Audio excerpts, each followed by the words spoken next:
예, 우리 사랑하는 성도님들 반갑습니다. 오늘도 함께 말씀 안에서 은혜 받는 시간 되기 원합니다. 같이 우리 기도하십니다. 하나님, 이 시간 또 주의 말씀을 같이 상고합니다. 하나님의 말씀을 연구하고 또 함께 배울 때에 전하는 자, 듣는 자 모두에게 주의 은혜 충만케 하여 주옵소서. 이 모든 말씀 예수님의 이름으로 기도하옵나이다. 아멘. 예, 오늘 이 시간 함께 우리 여호수아에서 말씀 우리 같이 봅니다. 여호수아서 2장 우리 15절부터 21절까지의 말씀 같이 보겠습니다. 제가 읽어드립니다.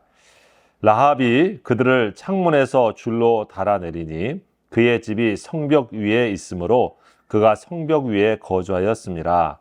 라합이 그들에게 이르되 두렵건대 뒤쫓는 사람들이 너희와 마주칠까 하노니 너희는 산으로 가서 거기서 사흘 동안 숨어 있다가 뒤쫓는 자들이 돌아간 후에 너희의 길을 갈지니라.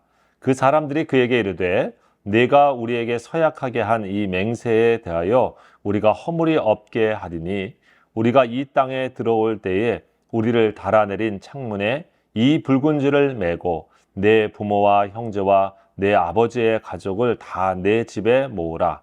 누구든지 내 집 문을 나가서 거리로 가면 그의 피가 그의 머리로 돌아갈 것이요 우리는 허물이 없으리라. 그러나 누구든지 너와 함께 집에 있는 자에게 손을 대면 그의 피는 우리의 머리로 돌아오려니와 네가 우리의 이 일을 누설하면 네가 우리에게 서약하게 한 맹세에 대하여 우리에게 허물이 없으리라 하니 라합이 이르되 너희의 말대로 할 것이라 하고 그들을 보내어 가게 하고 붉은 줄을 창문에 매니라. 아멘. 예, 오늘 이 시간 창문에 붉은 줄을 매고 라고 하는 말씀으로 같이 우리 은혜 받기 원합니다. 여러분 우리가 여리고성에 있는 라합에 대한 우리 공부를 같이 하고 있는데요. 이 여리고성이 이스라엘 백성들을 통해서 하나님께서 사실상 완전히 무너뜨리고 또 다 진멸해서 다 죽게 되어지는 그런 운명에 처해 있죠. 자, 그런 그 여리고성에서 유일하게 구원받은 사람, 살아난 사람이 바로 이 라합이고 라합의 가정에 있었던 사람입니다. 이 라합의 모습을 보게 되어지면 우리 자신의 모습도 같이 연상이 됩니다. 왜냐하면 정말 멸망받을 수밖에 없었던 여리고 성 안에서 하나님의 은혜로 유일하게 구원받은 라합과 그 가정처럼 우리들도 동일한 처지에 그 모습 속에서 구원받았기 때문에 그런 것이죠. 우리들도 사실 멸망받을 수밖에 없는 처지에 있었던 죄인이고요. 그리고 하나님의 앞에서 우리의 의로 사실 하나님의 백성 될 수 없었던 그러한 존재인데 기생 라합이 그 삶의 자리에서 구원받은 것처럼 우리들도 은혜로 구원받은 모습이 이 라합의 모습에서 그대로 나옵니다. 여러분, 이 성경의 멸망의 직전에서 살아난 일들을 기록하고 있는 것들이 있죠. 이 라합도 마찬가지고요. 또 창세기에 이런 모습이 나옵니다. 바로 이 소돔과 고모라가 멸망할 때에 아브라함 덕에 이 롯의 그 가정이 두 딸이 그 소돔과 고모라의 멸망 속에서 구원받지 않습니까? 특별한 은혜였던 거죠. 그리고 노아의 방주 사건처럼 그 홍수의 심판에서도 이 노아와 그 방주에 있었던 그러한 짐승과 그리고 가족만이 산 것을 우리가 보게 됩니다. 신약으로 보게 되어지면 사실 마치 탕자의 모습처럼 정말 돼지에서 죽을 수밖에 없는 그 존재가 아버지께 돌아왔을 때 그가 구원받게 되어지는 그런 모습과 같이 사실 오늘 이 모습은 여전히 오늘도 구원받는 하나님의 백성의 모습이 동일하게 이 라합의 구원의 역사를 통해서도 나타나고 있다라고 하는 사실을 우리가 발견할 수가 있습니다. 여러분, 우리가 지난 시간 라합의 믿음에 대한 얘기를 같이 나눴었는데 오늘 조금 더 깊이 있게 라합이 어떻게 이 구원을 받았는가, 또 그러면서 그 과정 속에서 우리 믿는 자의 삶에서 구원은 어떻게 이루어지는가라고 하는 사실을 우리 같이 배울 수가 있습니다. 이 라합이 있었던 여리고성 우리가 한 번 더 다시 이렇게 생각해 보게 되어지면 거기에 두 정탐꾼이 찾아오게 되어지고 라합은 이 두 정탐꾼을 숨겨주고 또 그들이 무사히 이스라엘 땅으로 또 이스라엘 진영으로 갈 수 있도록 그들을 3대 속에 지붕 위에 숨겼다가 그리고 그들을 잘 또 갈 수 있도록 도와주죠. 자, 그리고 거기에 끝나는 얘기가 아니고 라합은 이제 그들에게 이스라엘이 쳐들어와서 이 여리고가 멸망당하고 무너질 때에 나와 우리 부모, 우리 형제들을 선대하라. 선하게 대하라. 한마디로 우리를 살려달라. 우리를 구원해달라. 라고 하면서 그들과 언약을 맺습니다.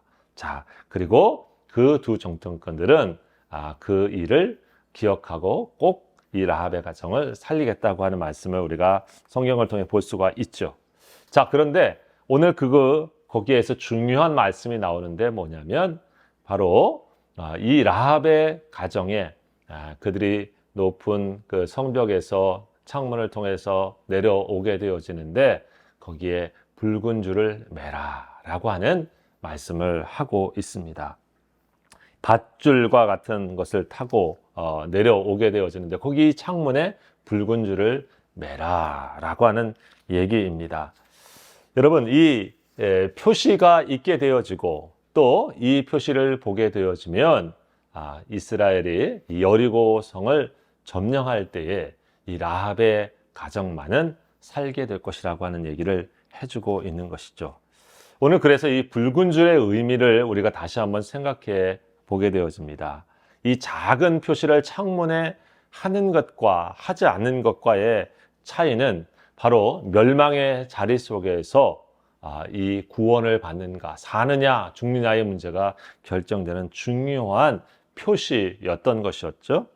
붉은 줄, 색깔이 진홍색을 의미합니다. 멀리서도 잘 볼 수 있고, 그리고 전쟁이 나게 되어지면 누가 우리의 아군인지, 우리의 적군인지, 누구를 죽이고 누구를 살려야 하는지를 구별하게 하는 데들은 유일한 표시, 바로 그것이 이 붉은 줄에 있었던 것입니다. 그런 의미에서 보게 되어지면 라합의 가정에 이 창문에 달라고 하는 이 붉은 줄의 의미는 그 의미가 생명과 구원과 관련되어 있다고 하는 것을 우리가 쉽게 생각할 수가 있습니다. 여러분, 이 여리고 성에서 구원받게 되어지는 라합의 그 구원은 앞선 이스라엘 백성들이 애굽 땅에서 종되었던 곳에서 하나님께서 저들을 구원하시는 구원의 역사의 하나의 또 다른 그 모습이기도 하죠. 무슨 얘기입니까? 하나님께서는 이스라엘 백성들을 이 애굽에서 구원하실 때 10가지 재앙을 통해서 하나님의 살아계심을 보여주는데 그 마지막 재앙이 무엇이었습니까? 마지막 심판이 바로 애굽에 있는 모든 장자들을 하나님께서 치시는 것이었습니다. 그런데 그 하나님의 심판 속에서 이스라엘 백성들이 살 수 있는 유일한 길이 뭐였냐면 하나님께서는 바로 양의 피를 이 문지방, 문설주에다가 발라라. 그러면 여러분 이 죽음이 거기를 넘어갈 것이다. 하나님의 심판이 그것을 넘어갈 것이다. 라고 하는 것이죠. 여러분 그것이 바로 유월절 아니겠습니까? 그래서 패스오버라고 하는 그런 유월절을 우리가 성경에서 볼 수가 있습니다. 죽음이 피를 보고 붉은 피를 보고 넘어가는 것처럼 오늘 이 라합의 창문에 달린 이 붉은 줄은 마치 하나님의 심판이 있게 되어졌을 때 죽음의 그림자가 넘어가고 생명과 구원을 얻게 되어지는 그런 표시와도 같은 것이죠. 그래서 성경의 학자들은 이 라합의 창문에 달린 붉은 줄은 신약으로 넘어오면 예수 그리스도께서 우리를 구원하시는 주님의 보혈의 피, 그것을 상징하는 것으로 이해했습니다. 즉 우리가 구원받을 수 있는 유일한 표시, 유일한 길은 우리가 예수 그리스도의 붉은 피와 같은 보혈의 피를 통해서 곧 속죄함을 통해서 구원받게 된다라고 하는 것을 말씀해주고 있다고 하는 것이죠. 에베소서 1장 7절의 말씀처럼 그의 피로 말미암아 우리가 속량 곧 죄 사함을 얻었다라고 하는 것처럼 예수님의 보혈의 피만이 우리의 모든 죄에서 우리를 구원하시고 죽음의 권세에서 우리를 건지시는 능력인 것을 말씀해주고 있지요. 오늘 이 라합의 사건은 그런 의미에서 우리에게 구원의 증표와 같은 모습을 보여주고 있는데요. 우리가 조금 더 살펴보게 되었으면 여러분이 붉은 줄을 메었다고 하는 의미 속에 어떤 의미가 있냐면 그 의미 속에는 우리가 첫 번째로는 구원에 대한 이 믿음을 공개적으로 표현했다라고 하는 사실입니다. 믿음을 공개적으로 표현한 것입니다. 무슨 얘기입니까? 여러분, 라합의 집에 창문에 걸려있는 붉은 표시를 통해서 더 이상 이제 이 라합은 건너갈 수 없는 그러한 강을 건넌 것과 같습니다. 이 두 정탐꾼들을 숨겨줬을 뿐만 아니라 저들을 잘 탈출시키도록 도왔을 뿐만 아니라 이제 나는 여리고 왕을 섬기는 편에서 만군의 여호와 하나님을 섬기는 믿음의 편으로 나는 옮겼습니다 라고 하는 공개적인 믿음의 표시죠. 여리고 성에 있지만 나는 하나님의 백성인 이스라엘 백성들의 편에 속해 있습니다 라고 하는 그러한 표시가 이 붉은 줄의 의미 속에 있었던 것입니다. 여러분, 이 라합이 그래서 창문에 붉은 줄을 mes다라고 하는 것은 우리가 하나님의 백성으로서 구원받게 되어졌을 때 우리의 믿음을 하나님 앞에서 고백하고 표현하는 공개적인 그러한 시간이 된다고 하는 사실입니다. 핍박과 어려움 속에서 여러분 우리가 믿음을 숨길 때도 있고요. 우리가 감출 때도 있습니다. 하지만 어떻습니까? 우리의 하나님에 대한 믿음은 사실은 어느 결정적인 순간에는 우리의 믿음을 드러내고 또 선언하고 선포해야 되는 시간이 있는 것이죠. 오늘 라합의 경우와 같은 것입니다. 이 붉은 줄을 맨 것 같은 믿음의 표현은 지금 사느냐 죽느냐 어떻게 보면 생명을 걸고 하는 믿음의 선택이라고 하는 것입니다. 우리들도 마찬가지예요. 우리가 예수님을 믿는다라고 하고 내가 그리스도인으로 세상을 살아간다라고 하는 것은 하나님의 편에 서겠다라고 하는 믿음의 선포이며 다른 의미로 보면 더 이상 과거의 나는 세상에 속해 있었던 나는 더 이상 죽고 그리스도 안에서 하나님을 믿는 믿음으로서의 나가 살아있다라고 하는 것을 표현하는 것이죠. 여러분 그래서 예수 믿는 우리를 주님께서는 너희가 세상의 빛과 소금이다 라고 말했습니다. 세상에서 우리가 믿음을 갖는 순간 그리스도의 편에 서는 순간 사실은 감출 수 없는 존재가 되고 맙니다. 우리 자신은 누가 뭐래도 그리스도의 피 묻은 그러한 십자가의 보혈의 피로 예수의 옷을 입고 우리는 이 세상 속에서 존재하는 그러한 그리스도인이 된 것이죠. 여러분 그래서 우리가 이것 때문에 구원받기도 하고 또 이것 때문에 살기도 하는 것입니다. 여러분 그래서 때로는 우리의 믿음을 우리가 하나님 앞에서 나타내고 또 그 모습을 선택해야 된다는 중요한 사실을 기억할 수 있기 바랍니다. 예수님께서는 우리를 위하여 자신의 모습을 드러내시고 또 몸을 지키시고 그리고 고난당하신 걸 부끄러워하지 않으셨죠. 우리 믿음의 성도들도 그리스도를 부르는 이 믿음의 선택을 부끄러워하지 않고 우리 신앙의 모습을 믿음 안에서 진실하게 또 당당하게 우리가 걸어가야 된다고 하는 사실을 보여줍니다. 또 둘째로 여러분 오늘 이 라합이 이 붉은 줄을 거기다가 매달고 하는 모습 속에 이 두 정탐꾼은 중요한 얘기를 합니다. 뭐냐면 라합뿐만 아니라 네가 구원하고 싶어 하는 너의 부모님과 형제들도 너희 집 안에 꼭 있어라. 만약에 길거리로 가고 그렇게 되어서 죽게 되면 그것은 우리의 책임이 아니다 라고 하는 얘기를 하게 되어지죠. 여러분 이 말씀은 곧 우리 부모와 형제들이 사실 그 전쟁터에서 라합이 다 살기를 바라였지만은 그 방법은 어디에 있었냐면 저들도 함께 이 라합의 집에 있어야 된다라고 하는 것입니다. 그래서 내 집에 다 모아라 라고 하는 것이었어요. 예, 여러분, 이 말씀은 마치 우리에게 또 다른 구원의 사실을 보여줍니다. 우리가 함께 구원받았다고 하는 구약적인 표현을 보게 되었지만 노아의 홍수에서 그 구원받는 사실은 이 방주 안에 있었던 그런 생명들 뿐이었습니다. 노아는 자기 딸뿐만 아니라 사위들도 구원받기 원했죠. 그래서 하나님의 심판이 있을 것이다 라고 하고 저들을 권면했지만 어떻습니까? 비웃고 그 사위들은 오지를 않았습니다. 그래서 결국 딸들하고만 이 방주에 들어오게 되어지고 방주 안에 있었던 존재들만 그 홍수의 심판에서 살아난 것이죠. 이 여리고의 심판도 마찬가지입니다. 다른 모든 것들이 진멸되어지는 순간 이 라합의 집에 안에 있던 사람만 산 것과 같습니다. 그래서 초대교회의 교부였던 오리게는 이 말씀을 이렇게 이해를 했었습니다. 오직 집 안에 있을 때만 구원이 약속된 사실에 근거하여 이루어지는 것처럼 그리스도의 피를 통한 구원은 오직 하나님의 교회 안에서 발견되어질 수 있다. 이런 얘기를 했습니다. 무슨 얘기입니까? 우리의 구원이 그리스도 안에 있을 때 우리의 참된 구원의 길을 갈 수 있다라고 하는 것입니다.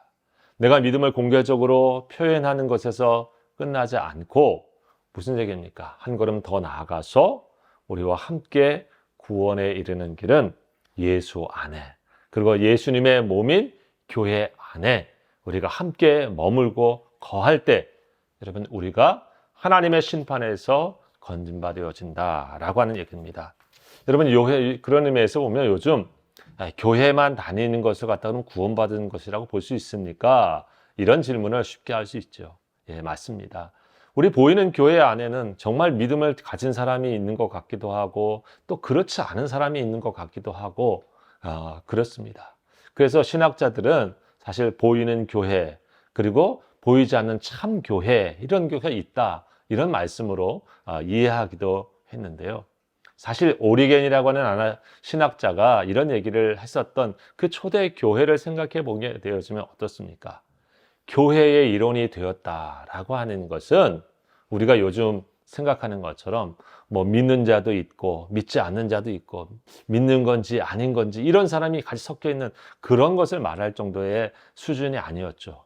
정말 믿음을 갖다고 하는 것은 교회의 지체가 되었다고 하는 것은 그리스도의 정말 한 몸이 되어서 바로 예수님과 함께 살고 예수님과 함께 거하고 예수님이 내 안에 있고 내가 예수 안에 있는 그런 존재로 주님의 몸이 되었다라고 하는 의미를 담고 있었던 것이죠.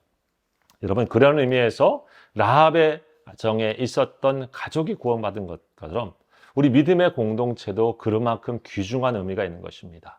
우리 성도들이 한 사람 한 사람의 개인의 믿음에서 머물지 않고 우리가 한 지체로 가족이 되었다고 하는 것, 교회의 공동체 안에 있다고 하는 것은 얼마나 중요한 의미를 두고 있는 것이죠. 특별히 우리가 또 실제로 우리 5월 가정의 달을 생각하면서 이 라합의 모습을 더 한번 생각해 볼 필요가 있습니다. 뭡니까? 나 혼자만 구원받는데 그치지 않고 내게 가장 소중한 부모와 형제들도 이 멸망의 순간에 같이 구원받기 위해서 저들을 권면하고 같이 그 라합의 집에 머물게 했다고 하는 것이죠. 여러분 한 번쯤 생각해 봅니다. 여러 가족들 중에서는 라합하고 똑같이 믿음을 생각하지 않고 여전히 여리고 왕을 섬기는 것을 좋아하는 사람이 있을 수도 있지 않았을까 이런 생각을 해봅니다. 그랬다고 하면 그 사람은 아무리 라합이 권면했어도 여러분 그 라합의 집에 머물지도 않고 심지어 어떻게 보면 이 라합을 배신해 가지고 여리고 왕에게 이 밀고를 할 수도 있는 그런 상황도 있었을 텐데 이런 생각을 해보게 되어지죠.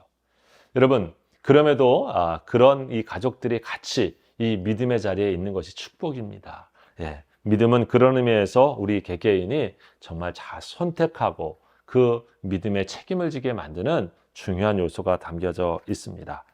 여러분 오늘 라합의 이 구원은 그들이 함께 있으면서 구원받았다고 하는 사실을 기억하면서 우리가 믿음의 공동체에서 참 신앙의 길을 계속 가야 된다고 하는 사실을 기억할 수 있기 바랍니다. 그리고 한 가지 더 우리가 기억할 것은 뭡니까? 여기 셋째에 보게 되어지면 이 말을 너희가 누설하지 않고 지켜라 라고 하는 말씀이 있습니다. 20절 말씀이죠. 네가 라합이 우리의 일을 누설하면 네가 우리에게 서약하게 한 맹세에 대하여 우리에게 허물이 없으리라. 라합이 이르되 너희의 말대로 할 것이라 이렇게 했습니다. 무슨 얘기했습니까? 즉 구원은 하나님 앞에서 한 이 언약을 끝까지 지켜갈 때에 이 구원의 역사가 이루어진다고 하는 것입니다. 붉은 줄을 매는 것에서 끝나지 않고 가족들을 그 라합의 가정에 함께 모으는 것에 끝나지 않고 이 두 정탐꾼과 함께 나누었던 그들의 맹세, 그들의 언약을 누설하지 않고 누군가가 다시 고발하지 않고 알리지 않고 끝까지 지킬 때 이것은 유효하다라고 하는 얘기입니다. 즉, 이 언약은 서로의 생명을 건 맹세이고 언약이었던 것이죠. 그러면서 이 붉은 줄을 매달았다고 하는 것은 그런 의미에서 여러분, 내가 예수 그리스도를 믿는 이 새 언약, 이 언약에 참여하게 되었고 이것을 끝까지 지키게 했다고 하는 그러한 믿음의 표현입니다. 여러분, 우리가 예수 그리스도와 함께 살아가는 이 구원은 주님과 새 언약을 맺은 관계와도 같습니다. 주님은 우리의 구원자가 되시고 우리는 그리스도의 의로 말미암아 하나님의 백성이 되었습니다. 예수님께서 여러분 십자가에 달리시기 전에 제자들을 모아놓고 떡을 떼시고 또 잔을 주시면서 무슨 말씀을 하셨습니까? 이 잔은 내 피로 세운 새 언약이다 그랬습니다. 예수님께서 자신의 피를 흘리셔서 저와 여러분과 언약을 맺으신 거예요. 새로운 언약을 맺으신 거예요. 우리는 그래서 그 새로운 언약의 백성이 되었습니다. 자, 이것을 어디까지 지켜야 됩니까? 이스라엘 백성들이 여리고 땅에 와서 여리고 땅이 다 점령되어지고 하나님의 통치가 이루어질 때까지 여러분 그것을 잘 지켜야 되는 것이죠. 그래서 아마도 그 누구보다도 이 여리고 그 성 안에서 라합의 가정에 있었던 사람들은 하나님께서 이스라엘 백성들이 빨리 오기를 간절히 기다리지 않았겠습니까? 왜요? 그 언약이 이루어지고 그 언약을 지키려고 마음에 있기 때문에 그런 것입니다. 구원의 약속을 붙잡는 성도들은 그래서 끝까지 우리 주님 오실 때까지 그 언약을 붙잡고 믿음의 길을 가야 된다고 하는 것을 말씀해 주고 있습니다. 여러분, 믿음의 주여 온전케 하신 예수를 바라봐라 라고 하는 말씀이 히브리서에 있지 않습니까? 우리 주님의 오심을 기다리는 과정 속에 초조함도 있고 두려움도 있고 여러분 불안함도 있겠지만 그 맺은 언약의 말씀을 붙잡고 언제 올 것인가 하루 이틀 계속 긴장하는 마음을 깨어있는 자세가 바로 라합이 구원받은 성도의 모습을 표현해주고 있는 것입니다. 주님 오실 것을 간절히 사모하면서 끝까지 믿음의 언약을 지킨 모습이 바로 이 라합의 구원의 과정 속에 있는 것이죠. 우리 사랑하는 성도 여러분, 저와 여러분도 마찬가지라고 믿습니다. 우리 구원받은 그리스도의 백성이 되었기 때문에 마치 붉은 줄을 우리가 가지고 있는 사람처럼 그리스도를 믿는 믿음의 표로서 우리는 교회 앞에서 세례를 받았지 않습니까? 그리고 그 믿음의 증표로서 하나님의 교회의 성도들과 가족이 되어서 믿음의 길을 걸어가고 있습니다. 이제 거기에서 우리는 하나님과 맺은 이 믿음의 언약을 늘 가슴에 새기고 오늘 주님을 기다리는 믿음의 자리를 우리가 기억하면서 마라나타 주 예수여 어서 오시옵소서 이런 사모하는 마음을 우리가 간절히 늘 매일 가지면서 우리의 자리에서 하나님의 말씀을 지키면서 살아가는 신앙의 자리를 살아갈 때 여러분 라합처럼 우리들도 주님의 은혜로 구원받게 되어지는 구원의 역사가 성취된다고 믿습니다. 오늘 이와 같은 은혜가 우리 성도들에게 넘치시기를 우리 주의 이름으로 축복합니다. 기도하시겠습니다. 하나님 감사합니다. 오늘 여리고 성에서 구원받은 라합의 모습처럼 이 땅에서 주님의 은혜로 믿음으로 구원받은 우리 성도들의 삶을 다시 한번 기억하고 우리들도 이 구원의 길을 주님 앞에서 매일매일 온전히 잘 감당해 갈 수 있도록 축복하여 주시옵소서. 이 모든 말씀 예수님의 이름으로 감사하며 기도하옵나이다. 아멘. 예, 우리 감사합니다. 또 뵙겠습니다.